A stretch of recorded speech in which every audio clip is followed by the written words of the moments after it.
무너지지 않을 것 같던 진태석. 마침내 그의 기운이 다하고 있었습니다. 세상에서 가장 사랑하는 여자 품에서 숨을 거두실 거야. 서슬퍼런 눈으로 홍세프가 전하던 할매의 예언이 이제는 현실처럼 귓가에 맴돌기 시작합니다. 오늘 이야기 시작합니다. 구독과 좋아요는 영상 제작에 큰 힘이 됩니다. 주하늘이 회장 자리에 오르자 건양그룹은 즉각 개혁과 쇄신이라는 이름 아래 전면적인 조직 개편에 들어갔습니다.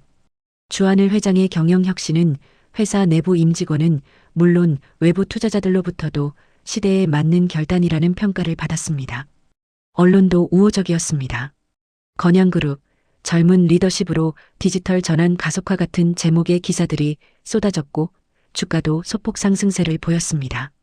하지만 회사 내부 분위기는 언론이 비추는 것과는 사뭇 달랐습니다. 20년, 30년을 건양에 몸담아온 중견 간부들은 하루아침에 비효율이라는 낙인이 찍혔고 자신들이 쌓아온 업무 노하우는 구시대적이라는 말로 일축됐습니다. 자존심에 상처를 입은 이들은 조용히 회사를 떠나거나 남아서 침묵했습니다.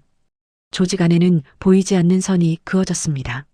주하늘을 따르는 신진 세력과 여전히 과거를 그리워하는 구세력, 그리고 그 사이 어딘가에서 세우는 자신의 자리를 찾지 못한 채 표류하고 있었습니다. 한편 세상은 여전히 진태석 명예회장을 용서하지 않고 있었습니다. SNS가 여론을 지배하는 시대, 지상파 뉴스 몇 개를 잠재운다고 진실까지 묻히는 세상은 이미 끝났습니다. 세상이 달라졌는데도 변하지 않는 사람들은 결국 도태될 수밖에 없는 구조인 거죠. 태석의 신복이 되기로 마음먹은 정원은 이런 사실을 숨기고 철저히 태석의 편에 섰습니다. 진태석은 여전히 믿고 있었습니다. 사기와 공갈, 비자금 유용, 심지어 살인까지 저질러 놓고도 도마뱀처럼 꼬리를 잘라내기만 하면 언제든 새 꼬리를 달고 다시 살아날 수 있다고 말이죠. 하지만 이번엔 달랐습니다. 도마뱀 전략은 더 이상 통하지 않았습니다. 공소시효는 지났지만 살인자라는 꼬리표는 사라지지 않았고 그 그림자는 여전히 그의 목을 조이고 있었습니다. 온라인 커뮤니티에선 매일같이 진태석을 성토하는 글이 올라왔고 건양그룹 제품 불매운동까지 번지고 있었습니다. 명예회장이라는 직함조차 이젠 진태석에게 독이 되어버렸습니다. 그가 참석하는 행사마다 항해 시위대가 몰려들었고 골프장에서조차 냉대를 받기 일쑤였습니다. 평생을 권력의 정점에서 살아온 남자에게 이 추락은 견디기 힘든 굴욕이었습니다. 한편 평생을 건양의 큰아들로 살아온 세훈에게 자신이 태석의 친아들이 아니라는 사실은 상상조차 해본 적 없는 충격이었습니다. 거울을 볼 때마다 자신의 얼굴에서 진태석의 흔적을 찾으려 했던 그 모든 시간이 허상이었다는 깨달음. 아버지라 부르며 인정받기 위해 발버둥 쳤던 그 세월이 애초에 의미 없는 것이었다는 자괴감. 그러나 진짜 공포는 그 다음이었습니다.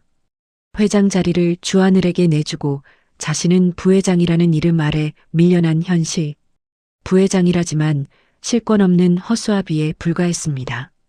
주요 의사결정에서 배제됐고 중요한 회의에도 형식적으로만 참석할 뿐이었습니다. 그보다 더 믿기 어려운 건 끝까지 자기 편일 거라 믿었던 장모, 공난숙마저 주하늘의 편에 섰다는 사실이었습니다. 어머님, 이게 무슨 일입니까? 세훈이 따져 물었을 때 공난숙은 차갑게 대답했습니다. 사위, 이건 개인 감정의 문제가 아니에요. 건양의 미래를 위한 선택입니다. 미래요? 제가 이 회사를 위해 얼마나 헌신했는데요. 헌신과 능력은 다른 문제입니다. 그리고 솔직히 말하면 당신은 진 회장의 아들이 아니잖아요. 그 말 한마디가 세훈의 가슴을 예리하게 찔렀습니다. 결국 혈연이었습니다. 모든 것의 기준은 돌아보니 자기 편은 단 한 사람도 남아있지 않았습니다. 세훈은 부회장실에 홀로 앉아 창밖을 바라보았습니다. 자신이 지켜야 할 성이라 믿었던 곳이 이제는 자신을 가두는 감옥처럼 느껴졌습니다. 주하늘 회장의 경영 쇄신에 대해 세훈은 빛 좋은 개살구 노름이라고 비웃었습니다. AI 시스템? 디지털 전환? 결국은 사람을 자르려는 핑계일 뿐이야. 세우는 자신과 태석이 읽어놓은 건양을 뒤집어 놓는 처사라며 올해 회사에 있었던 임직원을 추려서 불협화음을 만들기 시작했습니다. 최 상무, 요즘 회사 분위기 어때요? 글쎄요. 다들 적응하려고 노력은 하는데 솔직히 말하면 혼란스럽습니다. 그럴 만도 하죠. 우리가 쌓아온 시스템을 무시하고 검증도 안 된 방식을 밀어붙이니까요. 세우는 조심스럽게 그러나 꾸준히 불만의 씨앗을 뿌렸습니다. 점심자리에서, 술자리에서, 때로는 복도에서 우연을 가장한 만남을 통해 일명 세울라인의 사람들이 모여들기 시작했습니다. 구조조정에 불안을 느낀 중견 간부들, 승진해서 밀려난 팀장들, 새로운 시스템 적응에 어려움을 겪는 부장들.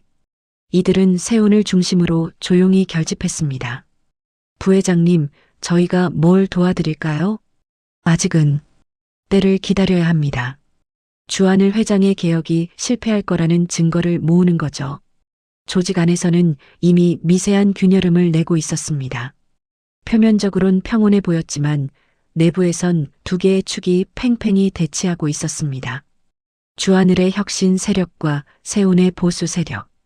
회의 때마다 미묘한 긴장감이 흘렀고 의사결정은 점점 더 느려졌습니다. 주하늘은 이 사실을 모르지 않았습니다. 하지만 그에겐 확신이 있었습니다. 건양그룹은 이제 두 개의 심장을 가진 거대한 괴물처럼 서로 다른 박동소리를 내며 앞으로 나아가고 있었습니다.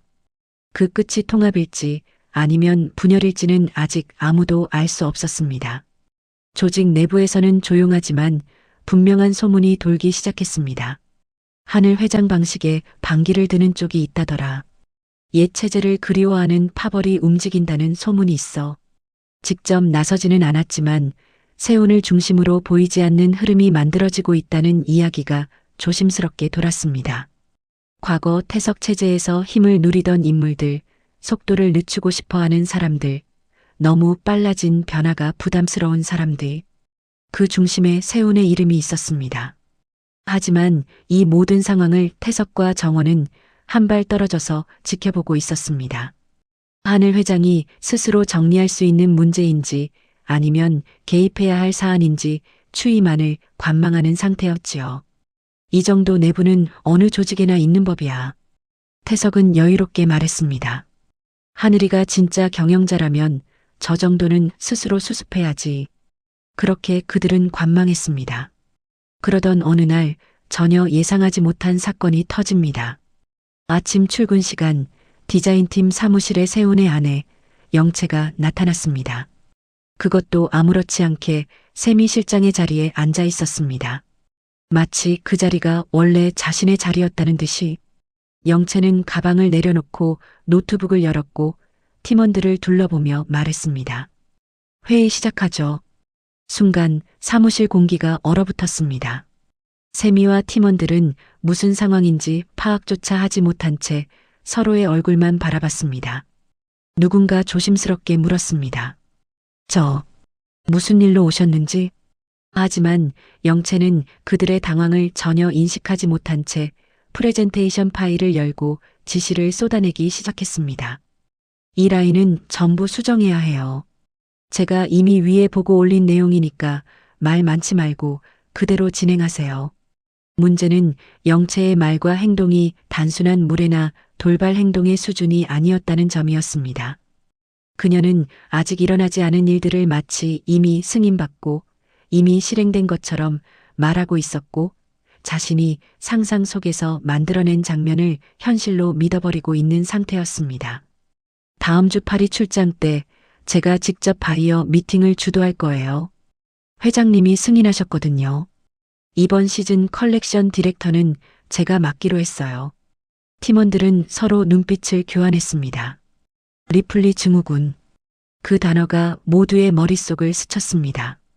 놀란 세미가 조심스럽게 말을 꺼내려 하자 영채는 목소리를 높였습니다.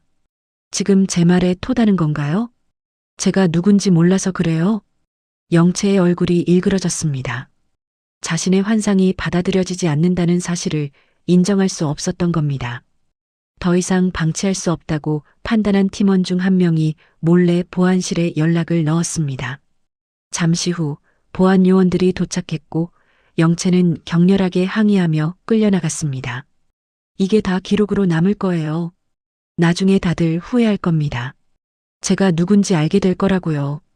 복도를 지나가던 직원들이 놀란 얼굴로 쳐다봤습니다. 영채의 비명은 엘리베이터 문이 닫힐 때까지 계속됐습니다. 문이 닫히고 나서야 디자인팀은 숨을 쉴 수 있었습니다. 방금 뭐였지?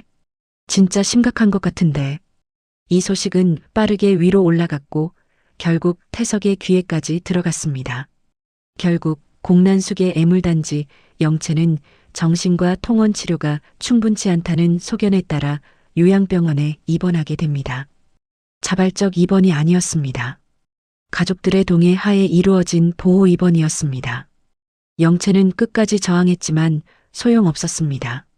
나 멀쩡해요. 왜 나를 가두는 거예요? 하지만 의료진의 소견은 명확했습니다. 현실 검증력 상실, 과대망상, 공격성 증가. 더 이상 사회생활이 불가능한 상태였습니다. 세우는 아내가 실려가는 모습을 멀리서 지켜봤습니다. 그러나 발걸음을 옮기지 않았습니다. 구하려 하지도 않았습니다. 그저 텅 빈 눈으로 바라만 볼 뿐이었습니다. 깊은 밤 임비서는 태석의 집무실에서 보고를 올렸습니다. 영채의 돌발 행동, 조직 안에 도는 파벌 소문, 그리고 하늘 회장을 둘러싼 미묘한 기류까지. 태석은 보고를 들으며 생각했습니다. 이제 내 패는 정원이만 남은 것인가. 세훈에 대한 믿음이 무너지고 있었습니다. 아니, 애초에 믿음이라는 게 있었는지조차 의심스러웠습니다. 핏줄도 아닌 놈을 아들처럼 키웠다는 사실이 이제는 후회로 다가왔습니다. 며칠 뒤 세훈의 이름이 조용히 보고서에 올라갑니다. 정원은 임비서를 통해 조용히 태석과 세훈의 사이를 이간질시키고 있었습니다. 진태석 명예회장의 스위스 은행 비자금 은닉 의혹이 터진 것입니다. 세훈이 외에는 알 수 없는 사실이 뉴스에 실리자 태석은 분노에 차올랐습니다. 태석의 집무실에 세훈이 불려 들어왔습니다. 이게 무슨 짓이냐? 태석의 목소리는 차갑게 갈라져 있습니다. 서류를 탁자 위에 던지며 세훈을 내려다봅니다. 지금이 어떤 시국인지 아는 거야? 너 때문에 내가 다시 국세청에 불려가게 생겼잖아. 세훈은 아무 말도 하지 않습니다. 변명도 사과도 하지 않습니다. 헤라나 정원 측에서 흘린 기사로 보이지만 세훈은 굳이 태석에게 변명하지 않았습니다.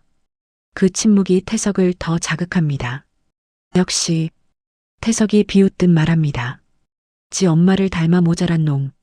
그 말은 세훈의 귀를 지나 가슴 깊숙이 파고듭니다. 지금껏 억눌러왔던 것들, 핏줄이 아니라는 사실, 언제든 버려질 수 있다는 공포, 끝내 선택받지 못했다는 자각이 한꺼번에 밀려옵니다. 세훈은 자리에서 일어납니다. 그리고 한 걸음에 태석에게 다가갑니다. 손이 태석의 목을 움켜쥡니다. 당신이 엄마와 내 생부를 죽인 거죠. 세훈의 목소리는 떨리지 않습니다. 다 알고 있었습니다. 처음부터 다 알고 있었습니다. 손에 힘이 들어갑니다. 태석의 얼굴이 순식간에 붉어집니다. 눈이 튀어나올 듯 부릅떠지고 숨이 막혀 들어옵니다. 증거는 필요 없어. 원수는 내가 갚을 테니까. 그러나 그 순간 태석의 몸이 갑자기 굳습니다. 눈동자가 흔들리고 입술이 떨리며 숨이 가빠집니다. 태석은 아무 말도 하지 못한 채 뒤로 비틀거립니다. 고혈압으로 의식을 잃은 태석은 바닥으로 쓰러집니다. 쿵! 둔탁한 소리와 함께 태석의 몸이 바닥에 널브러집니다. 세훈은 그 모습을 멍하니 내려다봅니다. 분노도 승리감도 없이 텅 빈 얼굴로 그 자리에 서 있습니다. 자신이 방금 무슨 일을 저질렀는지 그 의미가 무엇인지조차 알 수 없었습니다. 그저 손끝이 떨릴 뿐이었습니다. 복도 밖에서 누군가의 발소리가 들려왔습니다. 소란을 듣고 윤비서가 문을 열고 들어왔을 때 방 안의 공기는 이미 정상적이지 않았습니다.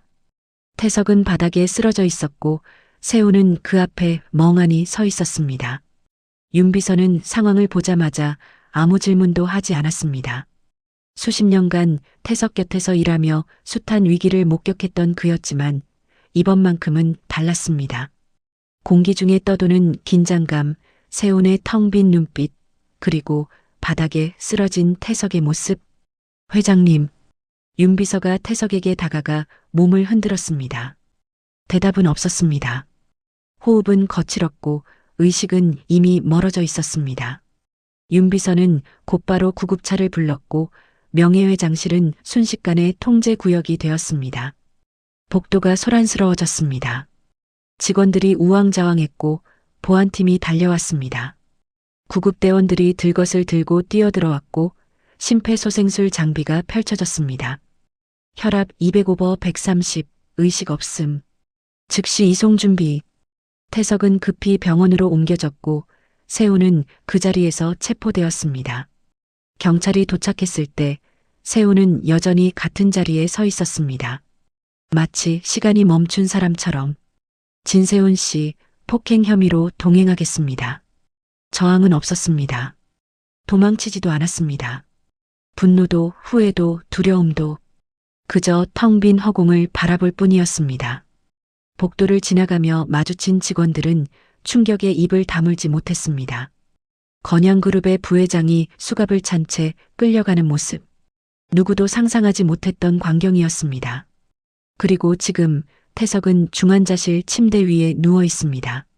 산소호흡기가 규칙적으로 오르내리며 그의 숨을 대신하고 있습니다. 기계음이 멈추는 순간 그의 시간도 함께 멈출 것처럼 보입니다. 의료진의 표정은 무겁습니다. 뇌출혈이 상당히 진행됐습니다. 고혈압 병력이 있으셨던 것 같은데 극도의 스트레스 상황에서 혈압이 급상승하면서 회복 가능성은 현재로선 낙관적이지 않습니다. 건양그룹의 과거의 오명을 한꺼번에 씻어내리기라도 할 듯 진태석 회장이 입원하고 부회장 세훈은 구속되었습니다. 주가는 폭락했습니다. 투자자들은 패닉에 빠졌고 주주총회 소집 요구가 빗발쳤습니다. 며칠 후 세훈이 무혐의로 풀려나자 주가도 안정세를 되찾았습니다. 하늘과 정원은 회장실 소파에 나란히 앉아 있었습니다. 밖의 소란과 달리 이곳은 고요했습니다. 큰 창밖으로 서울의 야경이 펼쳐져 있었지만 두 사람의 시선은 어둠 속을 향하고 있었습니다. 정원이 먼저 입을 열었습니다. 어쩌면 내가 바로 리플리인지도 모르겠네요. 하늘이 고개를 돌려 정원을 바라봤습니다. 정원은 창밖을 바라보며 계속 말했습니다. 진태석 회장을 닮은 나 자신을 마주할 때마다 그 간혹함이 그의 것인지 아니면 나의 것인지 구분되지 않을 정도였어. 그 순간 몸 안에서 솟구치는 아드레날린이 이성을 밀어내고 나를 점령해 버렸거든요. 정원은 나지막히 그렇게 은졸입니다. 유일하게 자기 마음을 드러낼 수 있는 사람, 하늘의 어깨가 한없이 편하게 느껴졌습니다. 정원아. 하늘이 정원의 손을 잡았습니다. 너는 그 사람이 아니야. 절대로. 어떻게 알아요? 나도 모르는데. 알아. 내가 지금까지 어떤 선택을 해왔는지 내가 다 봤으니까. 정원의 눈에 물기가 맺혔습니다. 하지만 눈물은 흘리지 않았습니다. 대신 작게 웃었습니다. 고마워요. 당신 덕분에 버틸 수 있었던 것 같아요. 두 사람은 잠시 침묵했습니다. 그러나 그 침묵은 무겁지 않았습니다. 오히려 서로를 이해하는 온기가 있었습니다. 그날 밤 저녁 식사가 끝나고 조용히 홀로 앉아 할매를 달래고 있던 홍세프는 무언가 뜨거운 기운을 느꼈습니다. 그리고 태석의 병상 앞에 선 헤라의 모습이 그려집니다. 중환자실의 공기는 차갑고 무겁습니다. 기계음이 숨 대신 울리고 산소호흡기는 태석의 생을 겨우 이어붙이고 있습니다. 헤라는 오랜 시간 그 모습을 내려다봤습니다. 이 남자는 자신만을 사랑한다고 맹세했었습니다. 헤라, 평생 당신만 사랑했어. 젊은 시절 태석의 그 말을 믿었습니다. 그의 눈빛이 진심이라 믿었습니다. 그리고 자신의 모든 불행의 시작이기도 합니다. 사랑받지 못한 기억, 이용당한 시간, 죽이려 들었던 과거, 그리고 자신의 제국을 지키기 위해 딸마저 버릴 우후 있었던 선택들. 무릎을 꿇고 눈물로 용서로 구하는 태석을 다독이며 헤라는 깨달았습니다. 이 남자에게 사랑이란 소유이고 소유란 결국 권력이라는 것을. 헤라의 가슴 깊은 곳에서 원망이 올라옵니다. 증오가 뒤따릅니다. 그러나 그 감정은 날카롭게 터지지 않습니다. 오히려 너무 오래 골마 있었기에 조용합니다. 무뎌진 칼날처럼, 오래된 상처처럼 헤라의 감정은 이미 격렬함을 넘어선 어떤 고요한 상태에 도달해 있었습니다. 헤라는 이미 알고 있습니다. 이 남자의 제국은 여기까지라는 것을, 더 버티게 하는 건 연장이 아니라 형벌이라는 것을. 이제 그만 놓으세요. 헤라는 아무도 들을 수 없게 속삭입니다. 그 말은 용서도 아니고 사랑도 아닙니다. 짐을 내려놓게 하는 마지막 판단입니다. 헤라의 손이 산소호흡기로 향합니다. 떨림은 없습니다. 평생을 버텨온 여자의 손은 단단했습니다. 태석에게 배신당하고 죽을 뻔하고 딸을 빼앗기고 그럼에도 살아남은 여자의 손. 그녀는 호흡기를 조금, 아주 조금 턱 아래로 내려버립니다. 공기 공급이 미세하게 차단됩니다. 즉각적이지 않지만 조금씩 천천히. 그 순간 태석의 눈에서 눈물이 흘러내립니다. 의식이 없어 보였지만 어쩌면 느끼고 있었는지도 모릅니다. 자신의 끝이 어떻게 오는지를. 마지막으로 태석은 눈을 뜹니다. 흐릿한 시선 끝에 헤라가 서 있습니다. 자기가 가장 사랑했으면서도 가장 고통을 주었던 여인. 태석의 입술이 미세하게 떨립니다. 그러나 아무 말도 나오지 않습니다. 무엇을 말하고 싶었을까요? 사과? 변명? 사랑의 고백? 알 수 없습니다. 그리고 이젠 알 필요도 없습니다. 헤라는 그 시선을 피하지 않습니다. 두 사람의 눈이 마주칩니다.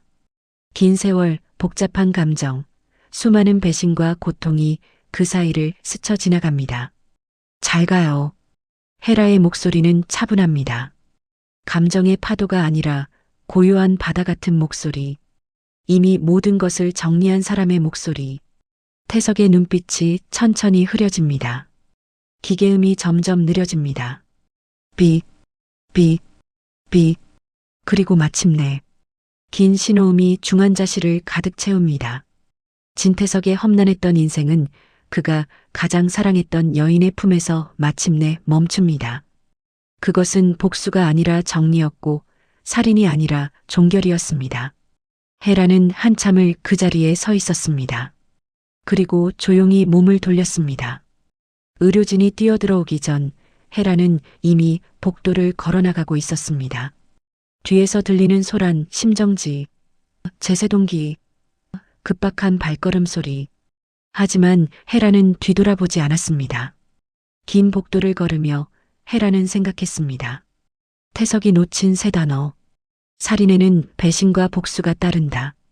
평생을 그 법칙 안에서 살았던 남자가 결국 그 법칙에 의해 끝을 맞았습니다. 헤라가 중환자실을 빠져나올 때 복도 저편에서 정원이 서 있었습니다. 두 사람의 눈이 마주쳤습니다. 아무 말도 하지 않았습니다. 하지만 모든 것을 이해했습니다. 정원이 고개를 끄덕였고 헤라도 조용히 답했습니다. 이제 너희들 차례야.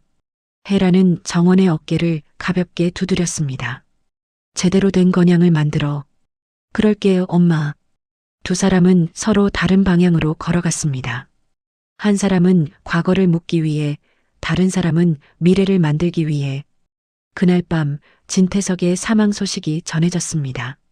건양그룹은 다시 한번 거대한 소용돌이에 휩싸였습니다. 하지만 이번에는 달랐습니다.